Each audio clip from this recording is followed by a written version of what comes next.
Many things happened this week, so let's see what made the Intense 5. Elon Musk clearly had a point to prove. So as soon as the sale of Twitter was officially complete, Elon fired the CEO and another executive immediately. He even had them escorted out the building. Like, wow. Drake celebrated his birthday in fine style, as expected, with a performance from Skilly, and when it came on to gifts, Poppy sent him the coolest and probably the heaviest chain ever. Okay, let's talk about some cha-ching-ching. Lisa Hyper says that even though she's baptized, she's still gonna perform. She, however, has cut out smoking and drinking. All right. No, sir. Like, how fast can you drop off the Forbes list of billionaires? Apparently, less than 24 hours.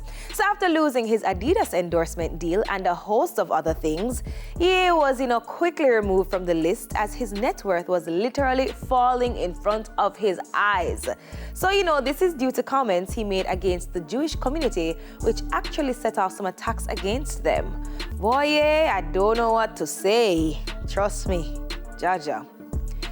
And finally holding the number 1 spot this week, Riri is back. Okay, so 5 years, and we finally hear the Bajan superstar in her latest single, Lift Me Up, from the new Wakanda Forever soundtrack. Welcome back, Riri. We are so ready for more, okay? Well, that's it for the Intense 5 tonight. Follow us on IG at TVJ Intense for the latest in entertainment and more. Up next, Sanjay chats with Gramazone. We soon forward.